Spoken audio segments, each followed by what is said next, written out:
Decolonizing Psychiatric Diagnosis, Turning the DSM on its Head. This is printed in American Psychologist in the American Psychological Association. The conception of this article came to us at the end of a land-based healing program informed by indigenous approaches to wellness. In this article, we dismantled psychiatric diagnosis, particularly the Diagnostic and Statistical Manual of Mental Disorders, DSM. Decolonization, which sets out to change the order of the world, is obviously a program of complete disorder. It cannot come by as a result of magical practices, nor of natural shock, nor of a friendly understanding. Decolonization, as we know, is a historical process. That is to say that it cannot be understood. It cannot become intelligible nor clear to itself, except in the exact measure that we can discern the movements which give it historical form and content. The conception of this article came to us at the end of the land-based healing program that Carly Fellner designed in partnership with the First Nation of Central Alberta, which Carrie Wada joined as a learner and co-researcher. In this land-based program, we, along with Indigenous knowledge keepers, community members, and graduate students, implemented cultural and ceremonial approaches to wellness alongside Indigenous focusing-oriented therapy, IFOT, an adaptation of Eugene Gendlin's focusing-oriented therapy based on Indigenous worldviews. We lived communally with nation members for a total of 27 days in the spring of 2022, divided into 3 successive retreats over 3 months. And our work together took place on the land, which was central to healing. We smudged and took part in sweat lodge ceremonies and graciously received medicines from the land. Example: water, trees, fresh air, sun, traditional medicines. And we offered ceremonies, songs, and tobacco to the land, so it would take care of the grief and trauma, not only for the members who were present, but for the community as a whole and the facilitating team.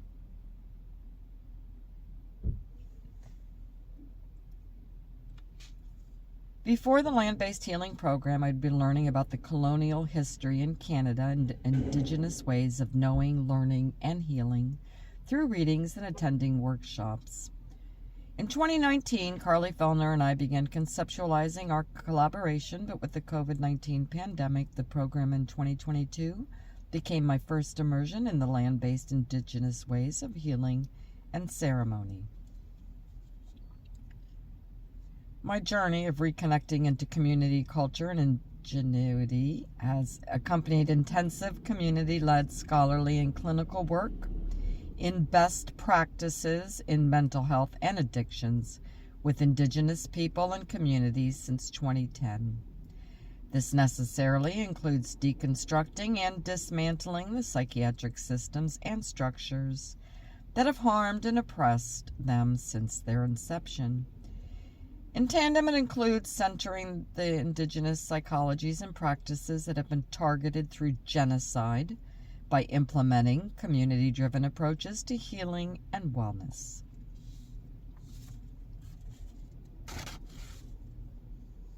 Terminology, setting intention, and situating the analysis. Writing in a good way. The choice of terminology. Throughout this article, we refer to the Indigenous people and Indigenous people on Turtle Island, respectively. These terms are used first as an act of survivance and presencing through the use of the second author's ancestral language. We use the adjectives Euro-Western and Eurocentric interchangeably to refer to approaches to research, theory, or practice that are grounded in the colonial worldviews of Western Europe. We use these terms instead of Western, since the only inherent meaning of Western is a direction. Setting intentions helps us clear the path forward, being transparent about what our aspirations and commitments are. We refer to the DSM because of the pervasive authority on Turtle Island. Our discussion also extends to mental disorders listed in the International Classification of Diseases published by the World Health Organization.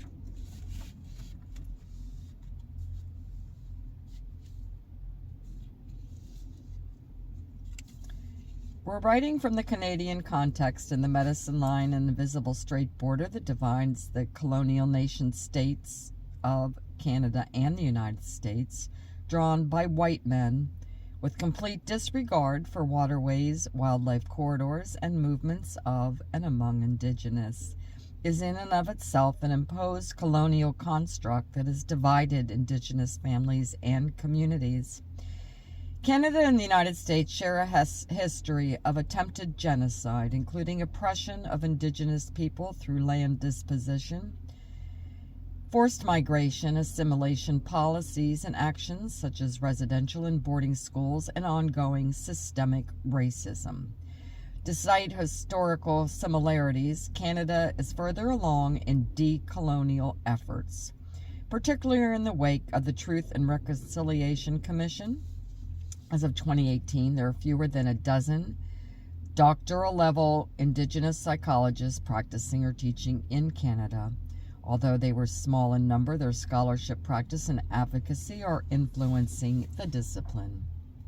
For instance, the CPA has integrated Indigenous relations and reconciliation into their accreditation standards, the criteria by which academic and residency programs are evaluated.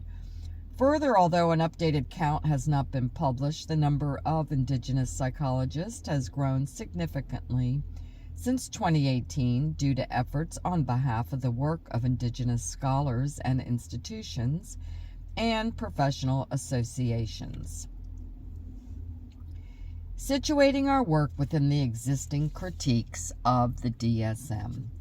There has been growing dissent regarding the DSM to the point that Carter and Clemens argue that dissatisfaction with the DSM, once an exception to the mainstream clinical literature, has become a new kind of norm in the recent decades. Critics of the DSM vary in their philosophical underpinnings and their focus.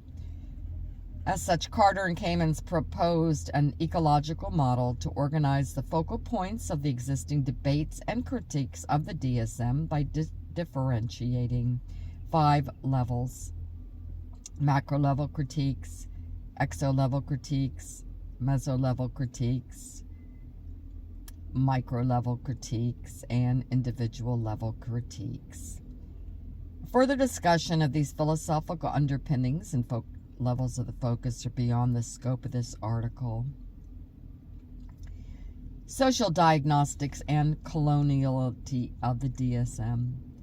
Franz Fanon was a Malthusian psychiatrist and philosopher who in his short life of 36 years produced highly influential works such as Black Skin, White Masks, A Dying Colonialism, and The Wretched of the Earth.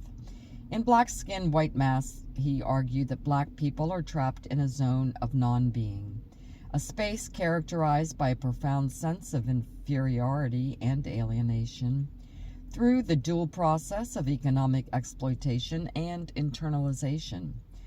He contended that what is needed to understand the black-white relation is socio-diagnostics, a diagnostic lens that analyzes settlers' colonialism, which reproduces racialized subjectivities and white supremacy. He delineated how social forces and processes such as class disparity, language, and gaze lead to internalized shame and the desire to assimilate themselves to identify with the white. In A Dying Colonialism and The Wretched of the Earth, his focus shifted from anti-black racism to colonialism itself, as he moved from France, where he had been a black minority student, to France-occupied Algeria, where the minority Europeans held power over the majority Algerians. He worked there as a psychiatrist until he supported the Algerian Revolution movement for independence and eventually joined the Front de Liberation Nationale. In these writings, he employed his standpoint as a psychiatrist and extended his socio-diagnostic microscope to the colonial relations in Algeria. In this most evident of his chapters, Colonial War and Mental Disorder, and Medicine and Colonialism. In this chapter, he underscored the totalizing effects of colonialism, not only for the colonized, but also for the colonizer. It's a project that does not leave any part of the human person and its reality untouched. He asserted that Euro-Western medicine is part and parcel of settler colonialism, serving as a tool for colonial control and domination. He wrote, "With medicine, we come to one of the most tragic features of the colonial situation. Psychocolonization, the coloniality of psychiatric knowledge and intervention.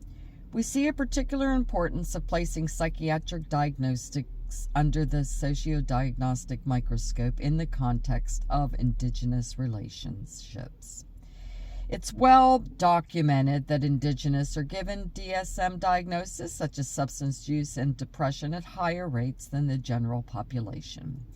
The DSM situates these forms of distress inside the person while ignoring the effects of historical and ongoing colonialism, such as land theft, attempted genocide, residential schools, systemic racism, and over-incarceration.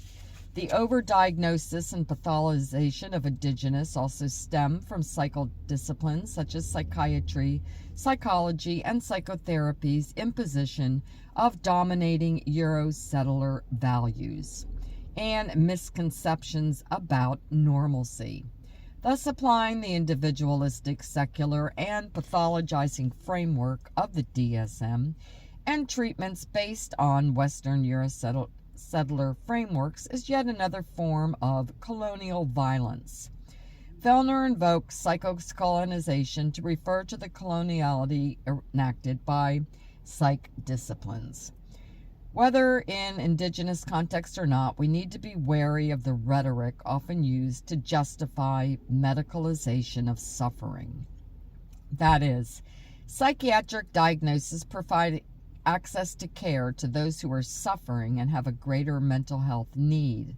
For indigenous in particular, diagnosis has rarely led to access to mental health care that's actually beneficial.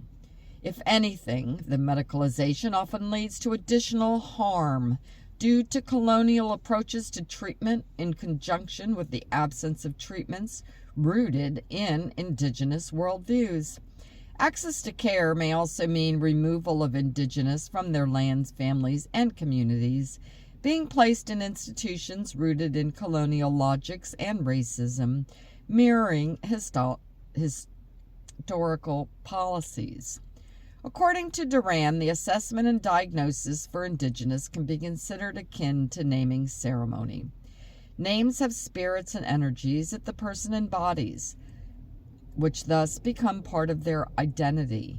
However, unlike a traditional indigenous name given by a knowledge holder through ceremony and cultural protocol, psychiatric diagnosis does not provide the person with ancestral, cultural, or ethical wisdom and guidance into living a good way in all relations.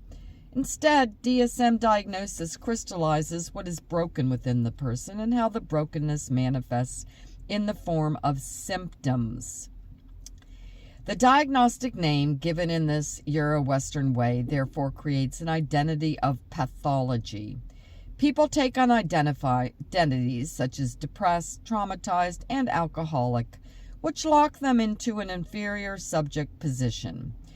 Throughout his work, he articulated this process of internalization and part and parcel of colonial control and subjugation, drawing on Fannin Anslow's discuss the alienation that the youth experience with their cultures and indigenous identities, calling for nonviolent psychology from a critical indigenous framework. noting the misuse of psychological assessment in child apprehension, incarceration, and diagnostic labeling that failed to consider structural determinants of health and colonial legacies. The authors of this report contended that psychological assessments have been misused to further the colonial agenda of cultural genocide through culturally situated definitions of health. Consequently, they dedicated more pages of the report to assessment than any other areas, such as treatment, research, and education, and called for psychologists' heightened responsibility in decolonizing psychology itself and promoting culturally grounded assessment instead. The DSM turned on its head. We have a history of putting Maori people under a microscope in the same way a scientist looks at an insect. The ones doing the looking are giving themselves the power to define. Having introduced the notion of sociodiagnostics in his book Black Skin, White Mask, he immediately posed the question, what is the prognosis? For Fanon, the prognosis is in the hands of those who are willing to get rid of the worm-eaten roots of the structure. That is, a structure that perpetuates colonialism has to be dismantled from its roots. Therefore, we deconstruct some of the existing DSM disorders and features by redefining them from an anti-colonial stance that centers an indigenous understanding of relationality. By this we mean a kind of thought experiment wherein we invite the reader to imagine what DSM entries would look like when applied to diagnosing the dominating Eurosettler ideologies. Indigenous relational ethics prioritize relationships within all humans, other than human, and more than human relations in the cosmos, rooted in natural law as guiding principle for living in a good way. Although we apply the indigenous paradigm of ethical relationality, we purposely maintain the DSM style of languaging to demonstrate that it's constituted by and simultaneously constitutes the grammar of colonial relations and social orders. For those not familiar with the DSM style of languaging, we provide here just a few examples as a reference point. Alcohol use disorder, one of the substance-related and addictive disorders, is defined as a problematic pattern of alcohol use, leading to clinically significant impairment and distress, with a list of symptoms such as craving or a strong desire or urge to use the alcohol.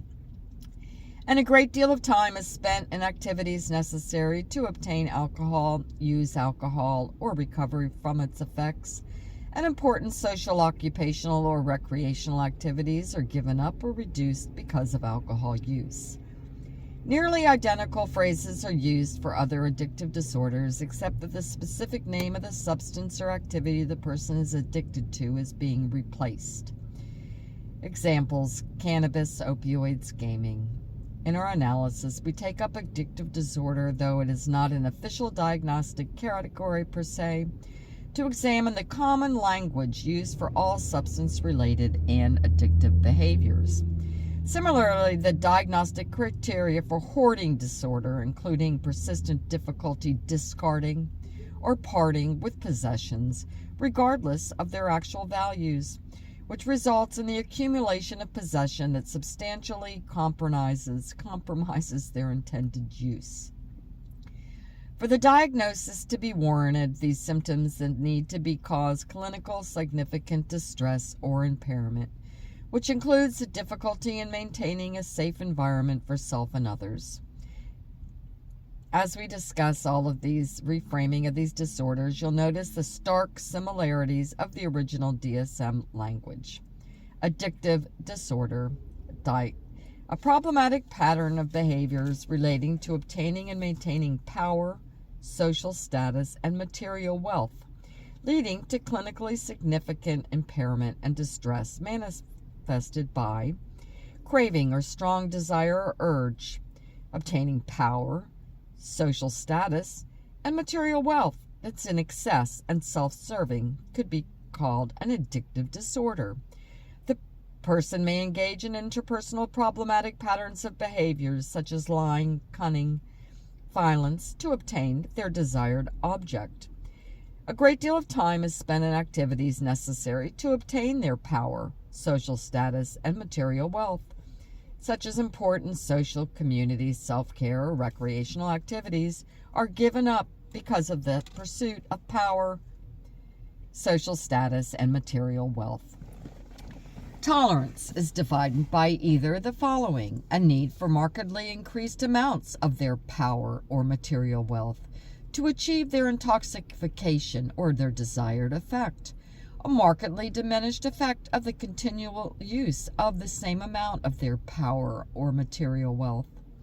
Withdrawal, as manifested by either the following: withdrawal symptoms such as anxiety, psychomotor agitation, insomnia, and transient visual, tactile, auditory hallucinations or illusions, or their further abuse of power or excessive consumption of their material wealth to relieve or avoid their withdrawal symptoms.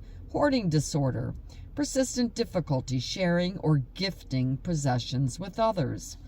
The difficulty results in the accumulation of their possessions beyond the needs persons need to the extent that substantially compromises their intended use, such as food ending up being discarded, a large house with few people in it, only to display their power and wealth, while others might actually lack even adequate housing. The hoarding causes clinically significant distress or impairment to others because it's achieved by exploitation of and dispossession of the marginalized, especially indigenous, also migrant workers, emotional labor, and care work performed by women or those who engage in precarious work, depriving them of housing while they have a huge house. The hoarding causes clinically significant impairment in their moral functioning and maintaining a safe environment actually for self and others because of the destruction of and of the land, excessive extraction and wasteful consumption of natural resources to maintain their possessions and huge houses. Selective amnesia, an inability to recall the history of colonialism and systemic racism. The memory impairment is not due to malingering for the purpose of obtaining secondary gains, in which case their malingering is in the section of other conditions. Malingering is defined in the DSM as intentional production of false or grossly exaggerated physical or psychological symptoms, motivated by their external incentives.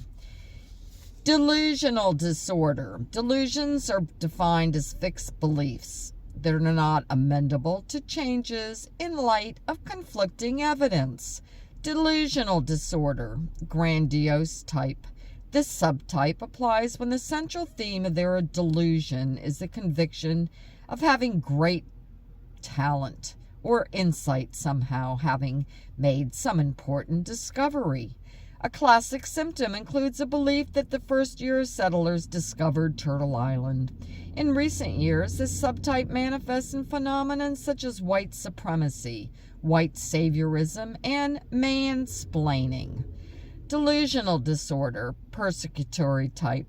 This subtype applies when the central theme of the delusion involves their individual's belief that they're being conspired against, cheated, maliciously maligned, harassed, or obstructed in their pursuit of their goals.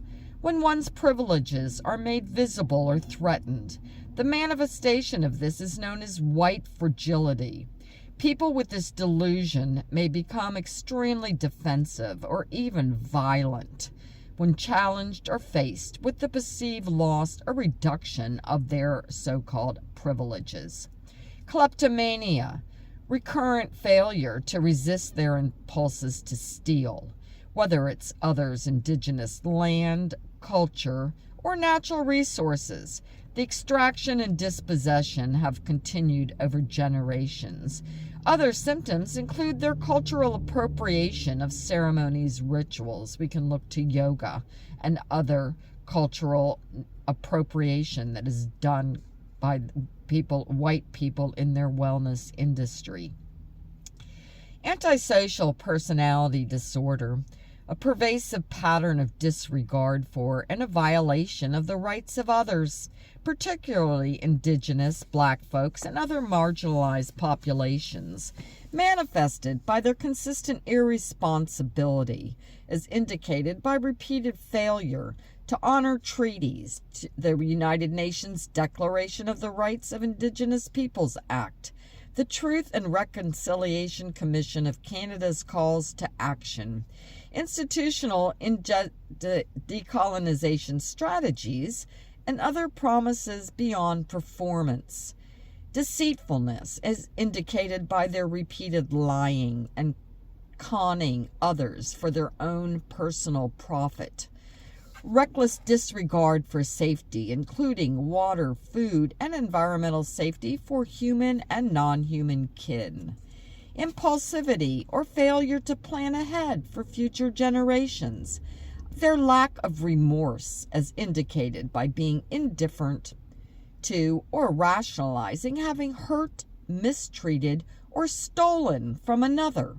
This also applies to residential and boarding school deniers and those who proclaim residential and boarding schools have had positive impacts on Indigenous communities. Hello. A critical analysis when the DSM is turned on its head. The violence with which supremacy of white values is affirmed and the aggressiveness by which they have permeated the victory of these values over the ways of life and of thought of Indigenous means that in revenge, the Native laughs in mockery when Western values are mentioned in front of him. In this period of decolonization, the colonized masses mock at these very values, insult them, and vomit them up.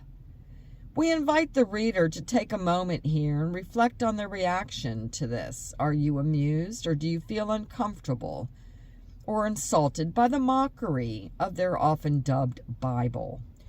What this thought experiment exposed, we hope, is the deep-seated social ills that characterize our society. It's colonialism, it's imperialism, capitalism, individualism, patriarchy, and white supremacy, which comorbidly pervade at the expense of communal well-being and environmental justice. It's the excessive preoccupation with, addiction to, or hoarding of material wealth, power, and status, so prevalent in the global north that it should be named and treated as the disorder that it is. It is this greed and logic that have justified the forced relocation of Indigenous and disposition of their lands. Such grave ills are now causing a climate crisis that poses a threat to the entirety of humanity and of all our relations. This malady and the pain stemming from it are affecting not just Indigenous but also settlers, especially youth among them, people in the global South, and all of humankind in its kin throughout the world. Indigenous writers have been pointing out that this settler pathology for some time.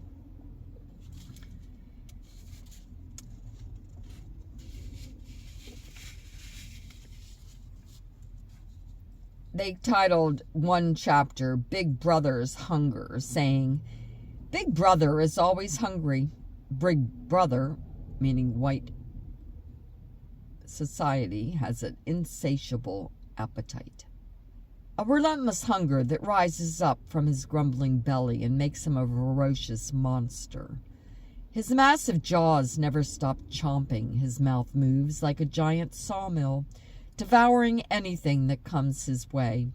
Big Brother is so hungry that he's turned his little brother into a slave, tasked with heading out into the vast wilderness to find him food as he goes. Little brother chops everything that he sees, and he gathers everything in large bundles so that he can take it back to the big brother to feed his hungry belly. Little brother does not just gather wood, he also sweeps up all the fish from the black rivers, and he steals the gold and the diamonds from deep inside the earth's crust. Cruel brother, he eats and he eats and he eats. he says as water drips from his oilskin fedora. What the DSM pathologizes and what it does not is embedded in the inextricable logic of capitalism, colonialism, and Eurocentrism. Furthermore, these ideologies are masked under the disguise of universality and objective truth, which indicates another malady of Euro-Western psych disciplines. In the seminal articles, The Ethical Space of Engagement, Ermine invoked the feminist scholar Peggy McIntosh to underscore the importance of acknowledging the colossal unseen dimensions of the system that we aim to dismantle. Ermine then stated, for indigenous peoples, the thought world of Western society represents this undercurrent, the colossal unseen dimension that influences indigenous Western relations. For Ermine, it's this deeply embedded belief and practice of Western universality, or the claim to be God's eye view on humanity, that creates the brick wall of decolonization. Moreover, the undercurrent of indigenous Eurosettler relations is the hidden interests, attitudes, and bedrock assumptions that animate Western dealings with indigenous people. He says it's supposed that a society built and predicated on these narcissistic beliefs would lack the frameworks by which the experiences and realities of other cultures can be justly named, described, and understood, because the same terms of references for understanding Eurocentric life are not applicable to the great majority of people. Ermine's use of the word narcissist has particular relevance to our discussion. He has used the word in the sense that Euro-Western ontology, epistemology, and axiology assume themselves to be the center of the universe.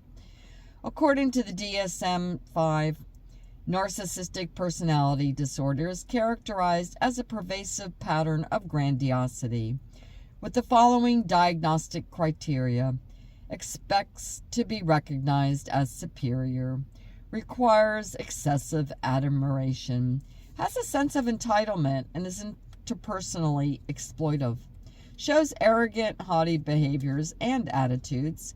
And Ermine discussed that the universality of Eurocentric assumptions remains unchecked, while they are in turn reinforce the colonial system of social relations. According to Anslows and others, naming colonialism is not decolonizing it. It's merely indexing and cataloging violence.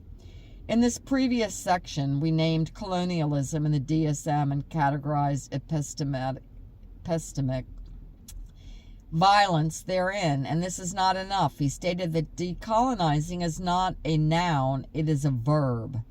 Thus, in this section, we outline indigenous approaches to assessment and diagnosis as a way to further decolonize the taken for granted system of Eurosettler psychology.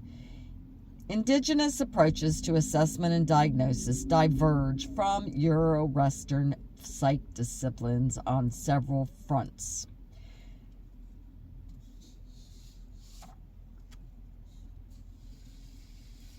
Listening to and engaging wisdoms. Within Eurocentric psych disciplines, the purpose of diagnosis is to identify deficits, dysfunctions, and problematic behaviors of behavior, cognition, and affect, which the DSM catalogs as symptoms, symptom clusters, and syndromes. In this sense, the system and practice of psychiatric diagnosis are pathology-focused and symptoms-based. As an indigenous narrative, counter-narrative, Duran names the soul wound with the intention of restoring harmony. Naming the soul wound is in and of itself part of the healing ceremony or intervention therapy, working with indigenous in the wake of attempted genocide. Pain, distress, and suffering also carry important messages for us. Just like Crow guided, these symptoms guide our attention to conversations coming through the interconnected web of our relations where balance needs to be restored. Symptoms are a relation's way of calling us to needed medicines, wisdoms, and collective wellness. One indigenous listened to, she recognized that as a symptom carrier from a Eurocentric perspective holds wisdom within herself that serves as medicine for collective healing. A clinical modality rooted in indigenous process of listening to and engaging wisdom is the indigenous as IFOT.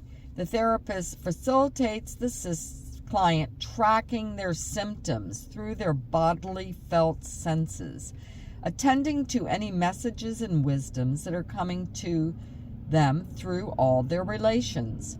These wisdoms let the client know that they need to restore balance and wellness for themselves and their relations.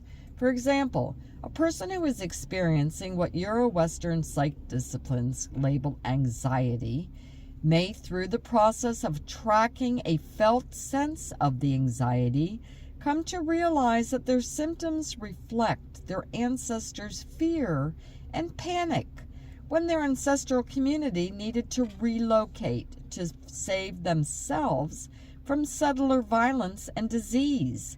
Given that this fear and panic was unresolved when the ancestors passed away and has remained so since, their descendant now has the opportunity to let the ancestors know that their descendants survived and there's no need to fear or panic. This ancestral communication can resolve trauma that has been living since that moment in history. At the same time, the descendants is also able to integrate their ancestors' wisdom that alerts the descendants to be aware that there is still colonial danger around them today. The descendant can then listen to the direction that comes to them through all their relations. For example, what that anxiety arises, perhaps it's a message for the person to go out on the land and energetically release settler violence and unrest into the water, the earth, the air, the trees, allowing the land to take and transform this energy into balanced, life-giving energy. This process brings greater harmony and wellness to the individual, the communities they are connected with, the settlers who are carrying that violence and unrest, and all the relations in the cosmos. Through this therapeutic process, the client comes to understand that their experiences are interconnected through the generations and all their relations, dissipating what they previously experienced as anxiety and letting them know that what to do if and when they experience those symptoms again in the future. Imbalance among all our relations. Eurocentric psych disciplines and the DSM locate mental illness within the individual, defining a mental disorder, a syndrome characterized by clinically significant disturbance in an individual's cognition, emotion regulation, or behavior that reflects a dysfunction. This colonial ideology tricks us to believe that we are disconnected from others and the land as an autonomous, independent being. By contrast, indigenous approaches understand an individual's distress, pain, and symptoms as a manifestation of energy that needs to be restored within the collective. For example, Crow was calling attention to the disharmonious ways of two-leggeds are living, lost somewhere between concrete slot machines, smartphones, and chemicals. And as such, they're being called once again to live in accordance with natural law for the benefit of all our relations. In indigenous teachings, the phrase all our relations signifies that we exist in the interconnected web of relationships. Our families and communities, past and future generations, human and non-human relatives in the land and cosmos. Thus, when a person comes to a therapist for help, the issue that is affecting them may not be theirs and theirs alone. Along with that, the medicines, healing, and wellness are not only theirs. Thus, both the difficulty and wellness are collective. This is illustrated in the example of the previous section where the client's anxiety was ancestral fear that was coming to bring medicine and wisdom to the client, ancestors, and all relations. The client's application of that wisdom brings wellness to themselves, their ancestors, their descendants, and the collective of humanity, and all relations in the present. Time as spiral, past, present, future simultaneously. The interconnected web of relations also transcends time. Unlike the linear concept of time in Western approaches, our relationship with time from an indigenous approach is like a spiral. Past, present, future is experienced all at once, similar to the representation of the lotus flower in Buddhist thought. That is, cause, seed, and effect flower are simultaneously produced. Moreover, it highlights the oneness and circularity of cause and effect, as the flower is the fruit of the seed, but also gives rise to the seed in a cyclical manner. The client's experience of anxiety above illustrates how all our relations and past, present, future may emerge through intergenerational conversations. In that example, the symptoms that the person was experiencing with a piece of the soul wound that previous generations did not have the opportunity to heal, often referred to as intergenerational trauma. As another example, when a client experiences what Eurocentric psych disciplines labels as flashbacks, this approach understands that as time visiting. In other words, a time visit in a client's life is coming forward with information relevant to the past future. For example, a client's symptoms may be a conversation coming from a future generation, perhaps bringing a warning that humans are causing so much destruction to the land and environment that the coming generations' lives and well-being is at risk. This way of thinking about distress, pain, and suffering is empowering, and it applies that we can heal or ensure the wellness of past, present, and future generations by taking care of ourselves and all our relations. Wisdom and medicines are held within the collective, honoring giftedness and diversity. In its definition of mental disorder, the DSM-5 states that deviations from social norms is not mental disorder. However, it is evident that the DSM itself reflects certain social norms and values, and those who deviate from it are pathologized. For example, children who are highly energetic and have the urge to run about or climb free on the land have a highly unique and fixated interest in things like rocks and insects, and are inclined to question and resist the colonial education that is based on the industrial banking model, or white man's last burden, may be respectively and comorbidly diagnosed and codified with attention deficit hyperactivity disorder, autism spectrum disorder, and oppositional defiant disorder. Likewise, the DSM has a history of labeling those who deviate from heterosexism and binary gender identities as having mental disorder. In a capitalist society where bigger, higher, newer, and faster are preferred over smaller, lower, older, and slower. Children who take time to grow, learn, and develop, as well as elders who grow wiser but slow down, are pathologized. From indigenous perspectives, on the other hand, each person in the community is honored for who they are, as they are. Neurodiversity is a given, and resistance to colonial authority may be considered an act of survivance. Two-spirit people are regarded as having both masculine and feminine spirits, and are respected for their gifts as healers and visionaries. People who are labeled as Eurocentric society as having Down syndrome are traditionally being regarded as sacred among indigenous nations, as they teach the community about unconditional love and do not wrestle with the same afflictions of the ego as others in their community. Similarly, people diagnosed as Eurocentric psych disciplines with schizophrenia and other forms of psychosis are understood from various indigenous perspectives as having gifts for direct sensory contact with spirits. The problem is not within the person, but rather the colonial severing of traditional ways of understanding these credible gifts of mentorship relationships that support these individuals to utilize their gifts so that they aren't overwhelmed by them. In these traditional social systems, individual pathology was marked by violations of natural law that harmed humans and other non-human relatives and or relationships that would have been addressed through community-determined systems of accountability and protocols. Jagged diagnostic worldviews colliding. If we are to understand why Aboriginal and Eurocentric worldviews clash, we need to understand how the philosophy, values, and customs of Aboriginal cultures differ from those of Eurocentric cultures. Understanding the differences in worldviews, in turn, gives us a starting point for understanding the paradoxes that colonialism poses for social control. In his essay, Jagged Worldviews Colliding, Little Bear discusses the fundamental differences between Indigenous and Euro-Western worldviews that have led to misunderstandings and conflicts.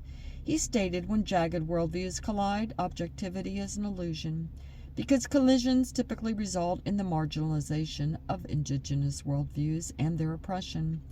In the previous section, we present decolonizing Indigenous relational perspectives as they relate to assessment and diagnosis.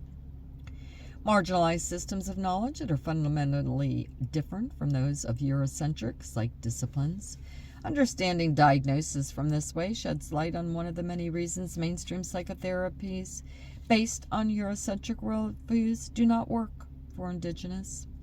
Rather, they serve to perpetuate cultural imperialism and neocolonialism.